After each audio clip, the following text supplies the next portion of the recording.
Hello. This lecture concerns the development of the artificial kidney. The last time with the amoralists, our concern was to motivate morality in general. That is, what reasons are there to be moral?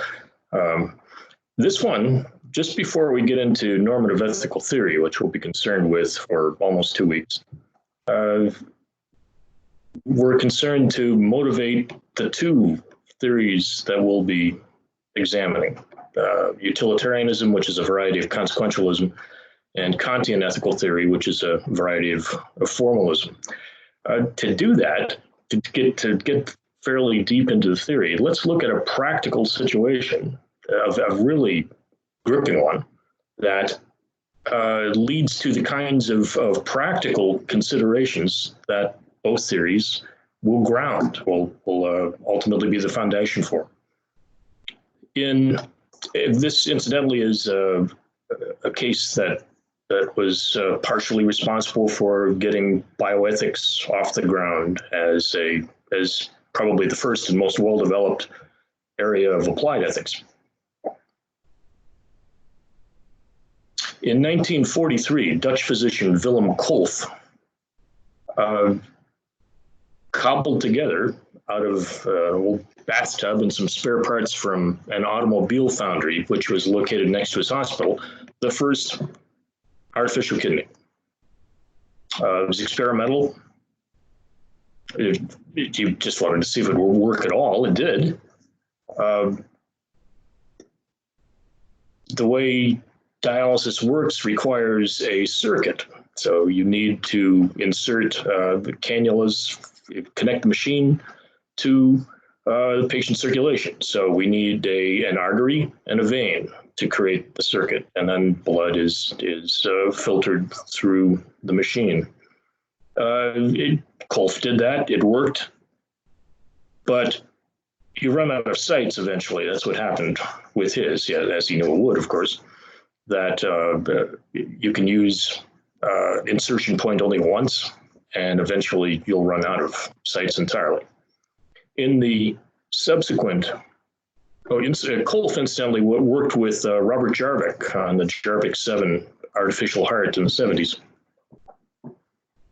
By 1950, this was 1943 originally with Kolff, by 1950, other medical centers inspired by Kolff's prototype assembled their own artificial kidney machines. It was still highly experimental, and it was useful only for short-term intermittent treatments for acute and temporary loss of kidney function, a few weeks maximum for each dialysis. There was no possibility of transplant at this time. Transplants were also experimental. In the 1950s, the first had been done for a successful one between identical twins. Shortly after, dialysis became practical in the 1960s. Kidney transplants became available for the first time also. And that, as we'll see, also generates its own problems. Between 1950 and 1960, treatment was restricted by the fact that each time a patient was dialyzed, the patient had to undergo surgery to insert the cannulas into an artery and a vein. And because each artery or vein could be used only once, the number of cannulations and the number of runs on the machine were limited. In 1960, Belding Scribner at the University of Washington, Seattle, had the idea for a permanent connecting tube or shunt through which blood could rush without clotting so that the cannulas could function indefinitely. And when dialysis was needed, the shunt would be temporarily replaced by the blood circuit of the kidney.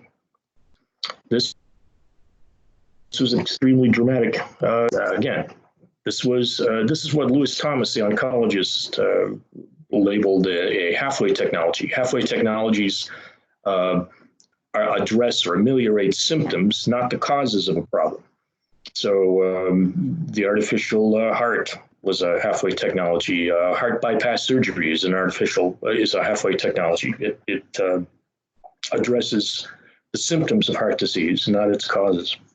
So halfway technologies are effective. They're point specific, they're addressed to one person at a time, and they're very expensive, and they generate problems of distributive justice, who gets it when not everyone can. Any number of, again, this is a historical case, and any number of issues were generated by this. F.E. de Wardner,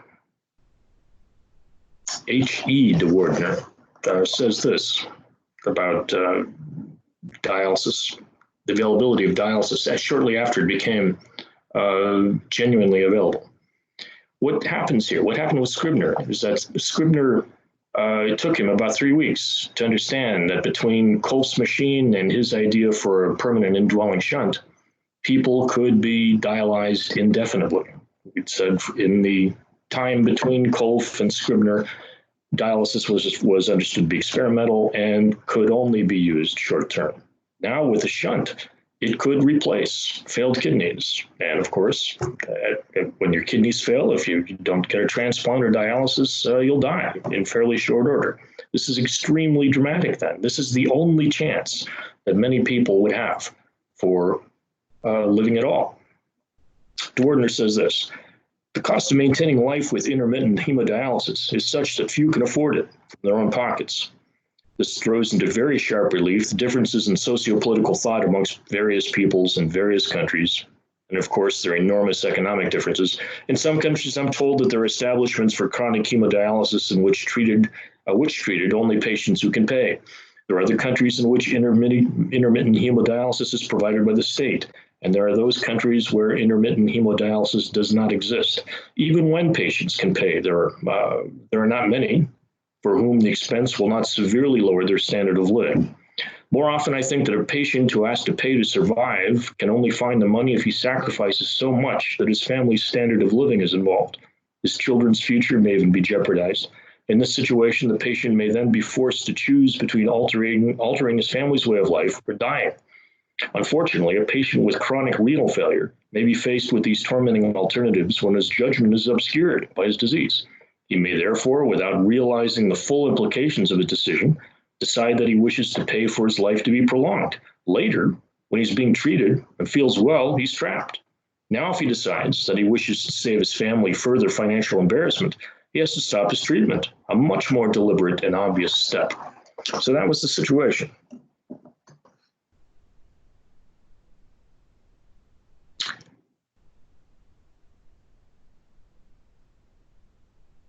Scribner's hospital, Swedish hospital in Seattle, was convinced, Scribner was able to convince them to, well, at first they denied his being able to enroll any more patients, but eventually they did. And shortly thereafter, home dialysis became a possibility. There was still a shortage of machines, though. Scribner understood that this was something obviously new and important. We're jaded by now. This was something quite remarkable. The dependence on a technology and the potential that a technology could be life-saving in this way. Scribner thought that the community ought to be involved. Ordinarily, it would be physicians who would make the decision as to who would get to be dialyzed. So the problem, again, is justice and shortage. Not everyone can live. Who will live when others can't? How do we select? Scribner thought that the community ought to be involved, so a selection committee that supposedly represented a cross-section of the community was assembled to do the selections. The committee was examined by the media, by academics thoroughly, and the committee was criticized for, first off, for being not a cross-section of the community, but in fact being mainly upper middle class white people at the time. So here's our problem. This is what's going to get us going. The committee obviously needed criteria by which to decide whom will be selected. The committee's initial criteria were that candidates must be residents of Washington State and not be children and not be adults over 45, or for whatever reason that those are criteria they use. Those weren't enough, obviously. Also, medical screening. Let's put that there. So certainly. So that's purely objective, isn't it? We want candidates only who will be benefited by dialysis, who have a reasonable chance of life with it. So if they had some other condition, perhaps independent of their kidney function, so cancer or something, they would not be a good candidate. That's the easy part. Medical screening is purely objective. The hard part comes after that. So clearly being a resident of Washington State and being an adult younger than 45, that's not going to do it either. They needed more criteria.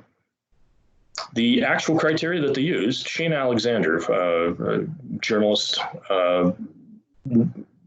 she says included the sex of the patient, patient's marital status and number of dependents, the patient's income and net worth, emotional stability, education, and occupation.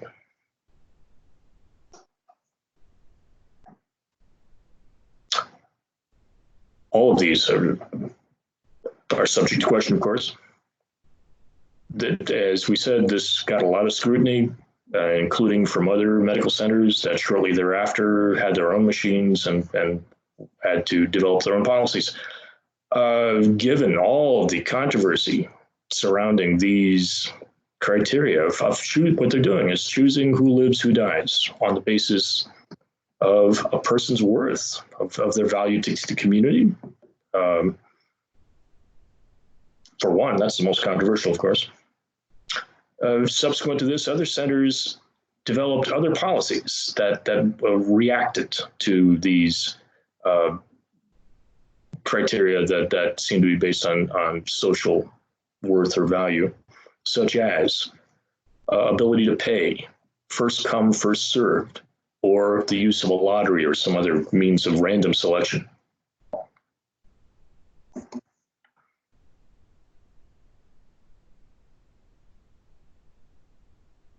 Take a minute and think about this. Place yourself on the committee. What criteria do you think would be reasonable? Now, I should have asked that before. I've mentioned how much controversy a lot of these generated. Perhaps you can find some that I didn't mention. And of course, the other centers' procedures that I just mentioned, the three, were different in kind. And this is the interest of this to us. This is an actual historical example of how both of the theories that we're going to be considering become motivated, that are shown to be reasonable and a plausible basis for these sorts of decisions. All right, so that gets us there. There are two forms of normative ethical theory. There are others too, but the main ones are consequentialism and formalism. And these correspond to the two parts of an action. We'd say that an action is a system of three parts: the motive, the reason for the action, the physical event that is the action. Notice an action is not merely a physical event. My raising my arm is an action. My arm going up is a physical event. My arm going up could have causes other than my raising it. So to be a human action, it must be the spring of the action must come from oneself. And then, of course, consequences, and in particular, the reason. Of course, the motive was the reason for doing the action at all. We are hoping that the consequences that we sought will be realized. Consequentialism is the set of ethical theories based on the view that it's the consequences of an action that make an action right or wrong. Formalism looks at the opposite end. It refers not to consequences, but to something about the reason for the action, about its motive that ultimately justifies the action. If we look at the criteria, we said the Seattle Committee's original criteria seem to be consequentialist. Sex of the patient, marital status and dependence, income and net worth, emotional stability, education, occupation. Yeah. All of these seem to be consequentialist. Why might it be natural for a person in that position for being on the selection committee would use consequentialist criteria?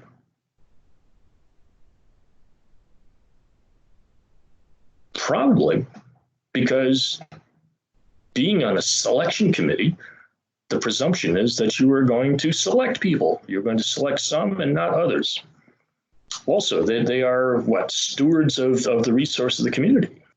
There would be the natural thing would be to try to get as much good out of the resource that you are the steward of as you can for the welfare of the community. These, the several criteria we just mentioned seem to reflect that sort of attitude. So very reasonable. The reactive procedures that subsequent centers use are formalist.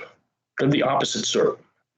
That is, what are they reacting to? The choice of people, the choice of some people over others.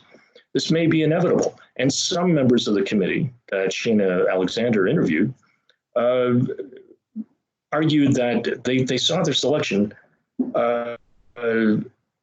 as experimental, that they referred to people, these are really guinea pigs, that they were not really choosing the value. Not everyone can live.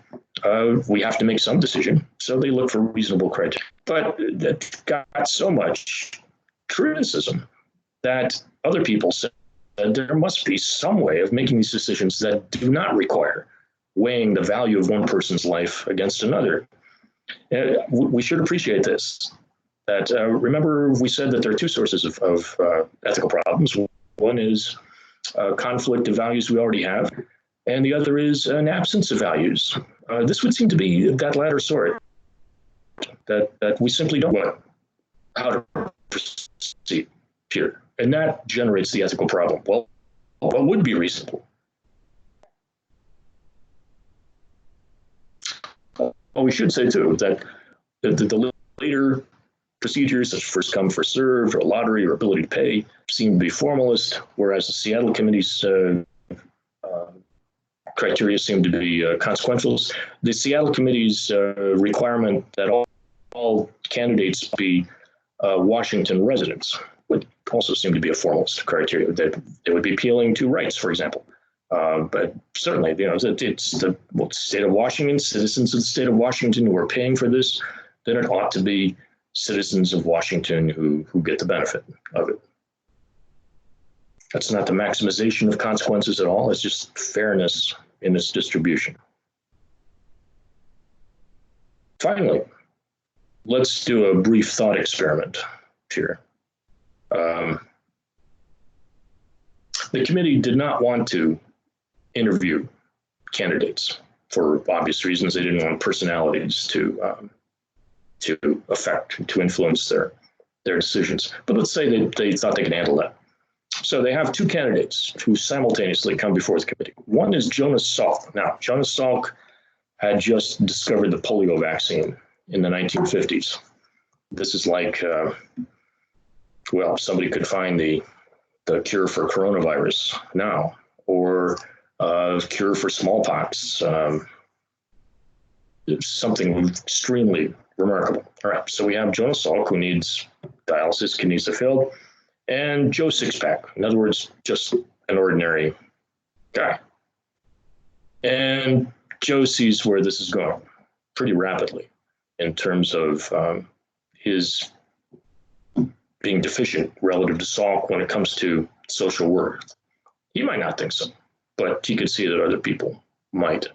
How might he argue before the committee for his consideration? This wouldn't be written off right away.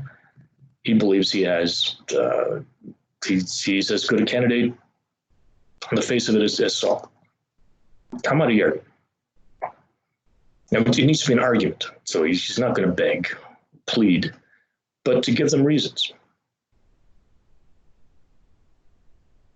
You might think, he might suggest that, well, he's pretty young. He has a lot of years left. He's younger than Salk. Who knows what he might do? But the probability is that he won't accomplish the kinds of things that Salk has. We might ask him, Salk, well, that's very nice, but what have you done for me lately? That's cold, but it's possible. Joe Sixbauer could also say, complain about that you're treating me like a thing, like a tool. I demand respect. I have every bit of basic human dignity as much as Jonas Salk, and I want that reflected in your decision. Now, that's the sort of thing probably that motivated consideration of those other procedures that did not involve comparing people. It's quite reasonable, of course, for the committee to think, well, they're there to compare people, aren't they? But given the experience of that, then we see what else is going on here, the difficulty of comparing people. Maybe it's just wrong-headed. Maybe there's something wrong about comparing people with respect to their value. Right there, we have the motivations then for our two theories. Pretty clearly, I think everybody who would be on that committee would think immediately in terms of consequentials kinds of considerations. How much good can we get out of this resource? We are responsible for its distribution. How can we responsibly distribute it so that the community gets the most good out of it?